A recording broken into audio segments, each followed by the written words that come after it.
Let's jump right into this explainer by tackling a super common illusion when it comes to relative numbers. We've all seen those headlines, right? The ones claiming a new drug cuts your risk of a disease by 50%. It sounds like an absolute miracle. But what does a 50% risk reduction actually mean for a real patient sitting in a clinic? Is it a true game changer or just, clever math? Welcome to the Clinical Toolbox, translating biostatistics into real-world impact.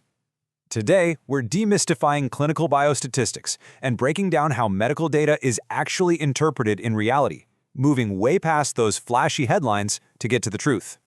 Here's the agenda for the biostatistical toolkit we are going to build today. First up, translating risk to reality. Then, we'll investigate rare outcomes retrospectively. After that, we'll master diagnostic threshold shifts, and we'll wrap up by reading confidence intervals visually. Let's dive right into Section 1, Translating Risk to Reality, the illusion versus the absolute. So, to really understand the math here, imagine a prospective cohort study. We're tracking two groups of 500 patients each over a 5-year period to evaluate a brand new cardiovascular medication.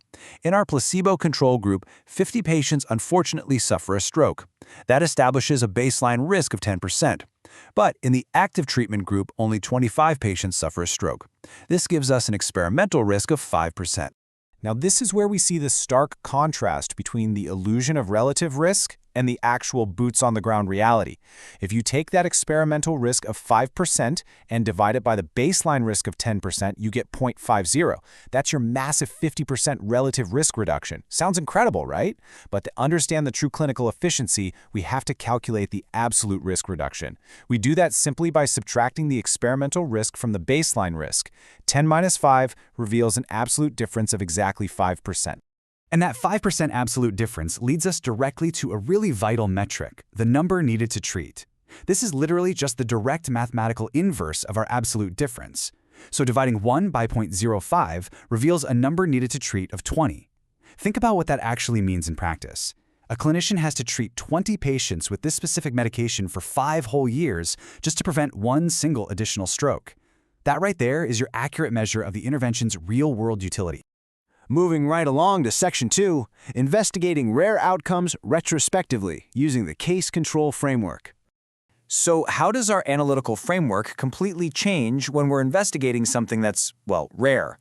When you're looking at a rare outbreak, say acute hepatic failure, and you group patients by their final disease status rather than following them forward in time, calculating true incidence or relative risk is actually mathematically invalid. So instead, consider an investigation where researchers match 100 diseased cases with 100 healthy controls. Looking back retrospectively, 80 of the cases report historical exposure to a specific herbal supplement, leaving 20 unexposed. Among the healthy controls, 40 report that same exposure, leaving 60 unexposed. Because of this retrospective design, we have to use this 2x2 grid to calculate the odds ratio, not absolute risk. Let's quickly step through the math on this. The odds of exposure among the diseased cases are 80 divided by 20, which gives us 4.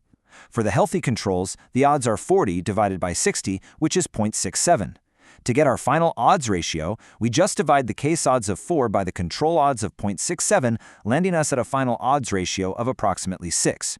Meaning what exactly? It means the odds of historical supplement exposure were 6 times higher in the hepatic failure group compared to the healthy control population. Pretty significant, right? All right, Section 3, Mastering Diagnostic Threshold Shifts and Widening the Net. True diagnostic mastery requires us to predict exactly how shifting our clinical thresholds will alter a test's validity. Imagine a screening test for a rare, life-threatening metabolic disorder where we intentionally lower the cutoff value. By moving this criterion threshold closer to the healthy side of the population curve, you're essentially casting a much wider net to catch more diseased individuals. But, as you might guess, widening that net comes with some major cascading consequences. Sure, it ensures a larger proportion of truly diseased individuals will test positive. This directly maximizes your test sensitivity and minimizes the very dangerous risk of false negatives. However, this exact same threshold shift forces a much larger segment of the healthy population into the positive test zone. This creates a massive surge of false positives, which severely compromises the test's specificity. And because the sheer number of false positives is increasing, the positive predictive value of the test, meaning the likelihood that a positive result actually means you have the disease, is going to drop substantially. And it gets trickier. This drop in positive predictive value becomes exceptionally pronounced if you apply the test to a low-prevalence population. If the disease is already rare, the vast majority of all positive results will ultimately just be healthy individuals who got scooped up and misclassified by our widened screening net. This is exactly why widespread screening for rare conditions has to be managed so carefully. Let's move to our final tool. Section 4, reading confidence intervals visually or spotting the tripwires. We're going to look at the most critical decision framework for statistical significance, interpreting confidence intervals completely by sight, without relying on a p-value. But before we read the intervals, we have to fully grasp the null hypothesis. You can think of the null hypothesis as a tripwire. It's the mathematical value representing no change, identical risk, or just plain random noise. If your study results touch this tripwire, your findings are statistically non-significant. So here is how you actually spot that tripwire in the wild.